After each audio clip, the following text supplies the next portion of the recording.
ទៀងតងក្នុងទូរស័ព្ទនៅតែរក្សាលេខដដែលគ្រាន់តែបដូរពីហានីទៅឈ្មោះធម្មតាមិនហ៊ានខលខ្លាចបងថារំខានបានត្រឹមមើលពេលអ្នករៀមរាគ្រប់វេលាចិត្តសង្ឃឹមថាបងនឹងខលមកចេញទូរស័ព្ទនៅម្នាក់អ្នកនោះធ្លាប់ខលធ្លាប់លើពាក្យអែមល្ហែមគ្រប់ពេលគេខលមកចង់ឲ្យគេផ្ញើសារចង់ឲ្យគេខលមកគឺជាប្រយោគខ្លាំងប្រែក៏ពេញចិត្តស្ដាប់ចង់ខលទៅគេឡើងតែខ្វះភាពក្លាហានបានត្រឹមតែរងចាំតែឈឺចាប់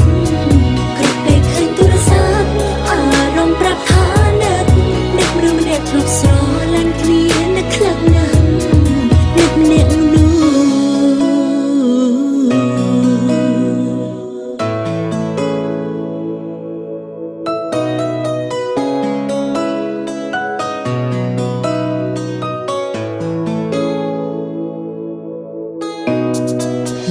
ដាច់ចិត្ត